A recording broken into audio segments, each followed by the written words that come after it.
Bonjour et bienvenue à Éco-Odyssée. Éco-Odyssée est un labyrinthe d'eau de 6,5 km de canaux d'eau étalé sur 64 intersections. Le marais, c'est un milieu qui est difficilement accessible et sa protection est essentielle à la survie de plusieurs espèces animales et végétales.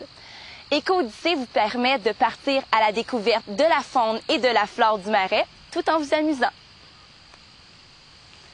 Avant de partir, assurez-vous d'avoir en main un walkie-talkie, une boussole, le guide d'aventure, une carte d'aventure, un crayon et une clé. La boussole et le walkie-talkie ne doivent pas être portés par la même personne. Pour assurer votre sécurité, nous vous prêtons un walkie-talkie. En cas d'urgence, si vous êtes perdu ou si vous éprouvez des difficultés, vous pouvez rejoindre un préposé en syntonisant le canal 5.1. Pour mettre le walkie-talkie en marche, tournez au maximum le bouton situé en haut à gauche de l'appareil. Pour changer de canal, appuyez sur le bouton Menu situé au milieu de l'appareil, puis sur les boutons Plus ou Moins pour choisir le canal désiré.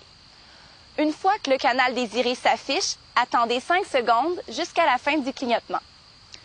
Pour appeler un préposé, appuyez sur la note de musique. Lorsque celui-ci répond, appuyez sur le bouton situé à gauche de votre appareil et maintenez-le enfoncé tout le long que vous parlez. Assurez-vous que la lumière rouge reste allumée jusqu'à la fin de votre message. Afin d'aider le préposé à vous localiser, vous devrez lui indiquer le numéro de votre carte d'aventure ainsi que le numéro de la figurine de bois située la plus proche. Le walkie-talkie doit être porté au cou en tout temps et ne doit pas être approché de la boussole en raison des interférences. Pour profiter au maximum de votre aventure, nous vous suggérons d'éteindre votre walkie-talkie et de l'allumer qu'en cas de nécessité. Lors de mauvaises conditions météorologiques, votre walkie-talkie doit rester ouvert en tout temps. Pour vous orienter dans le labyrinthe, vous utiliserez une boussole. Ouvrez-la et posez-la à plat dans la paume de votre main. L'extrémité rouge de l'aiguille indique le nord. Tournez la boussole dans votre main afin que l'aiguille se place au-dessus de la lettre N. Sans bouger la boussole, tournez le cadran de plastique pour amener la flèche argentée sur le point cardinal vers lequel vous devez vous diriger. Il ne vous reste plus qu'à suivre la direction pointée par la flèche. Tant que l'aiguille demeure au-dessus de la lettre N, la flèche argentée vous indiquera la bonne direction. N'oubliez pas de garder la boussole éloignée de votre corps, de tout objet métallique et du walkie-talkie, même si ce dernier n'est pas en marche. L'aimant du haut-parleur faussera la lecture de la boussole. Le guide d'aventure vous permet de trouver les renseignements dont vous avez besoin pour vous orienter dans le labyrinthe et pour repérer les indices. Le guide contient la photo et la description de toutes les installations, répliques animales, arbres et arbustes que vous retrouverez dans le labyrinthe et que vous devrez identifier au cours de votre aventure. La table des matières située au début de votre guide d'aventure vous permet de trouver facilement la section recherchée. Au début de chaque section, un sommaire présente les photos de tous les éléments classés par ordre alphabétique. Un numéro de page vous réfère à l'élément recherché, à ses caractéristiques et à une anecdote à son propos. Les caractéristiques principales de l'élément sont indiquées en gras italique dans la description. Pour les espèces animales, le mâle est représenté par la plus grande photo et la femelle par la plus petite. À la fin du guide d'aventure, un glossaire vous permettra de mieux comprendre certains termes du guide. Le but de l'aventure est de répondre à la question située en haut de votre carte d'aventure. Pour ce faire, vous devez identifier les indices dissimulés dans le labyrinthe. Tout au long du trajet, vous devez suivre les instructions inscrites sur votre carte d'aventure pour vous diriger d'une intersection à une autre. La première direction vous est donnée à partir du quai et les suivantes à chaque intersection. Pour déterminer la direction à prendre à chaque intersection, vous utiliserez la boussole, les directions nautiques bâbord et tribord et les différents éléments à identifier grâce au guide d'aventure. Voici quelques exemples d'indications. Tournez à l'est, vous devez utiliser la boussole. Tournez à bâbord, tournez à tribord, vers tortue 25. Vous devez prendre l'embranchement qui se dirige vers la tortue numéro 25 et non pas vers sa tête ou sa queue. Vers le nichoir à canard branchu. Vous devez vous diriger dans la direction du nichoir. Référez-vous au guide d'aventure pour vous assurer que vous avez identifié la bonne installation. Tournez sur la rue de la grenouille léopard. Vous devez identifier la grenouille léopard à l'aide du guide d'aventure et choisir l'embranchement qui vous fera passer devant. Continuez ensuite votre route jusqu'à la prochaine intersection. Tournez sur l'avenue du Fuligule à dos blanc que vous retrouverez dans la section des canards. Les reproductions de canards sont jumelées en couple dans le labyrinthe. Il faut passer entre les deux canards et continuer votre route jusqu'à la prochaine intersection. Il est à noter que c'est le mâle qui est le plus coloré.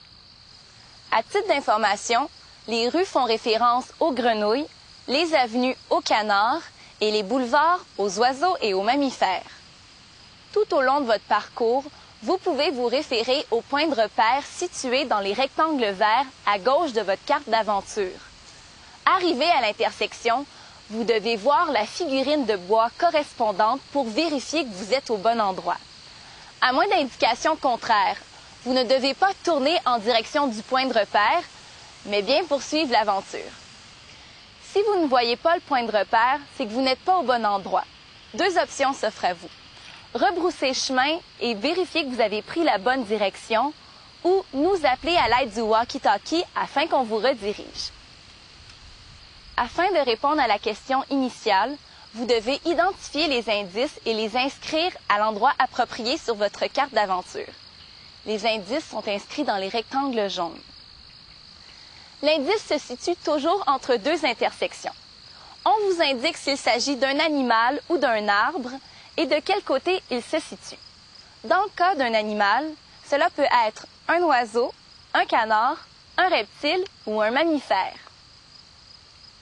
Servez-vous du guide d'aventure pour identifier correctement l'indice.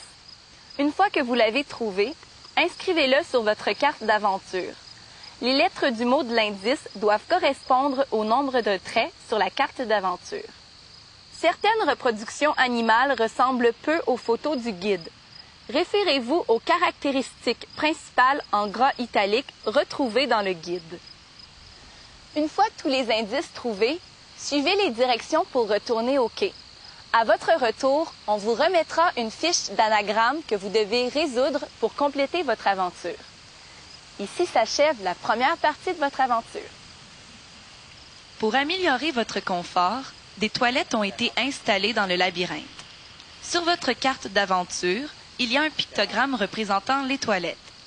Selon le numéro de votre aventure, vous passerez soit devant ou vous arriverez à une intersection où vous apercevrez le pictogramme des toilettes. Pour y accéder, suivez les consignes qui sont écrites au bas de votre carte d'aventure.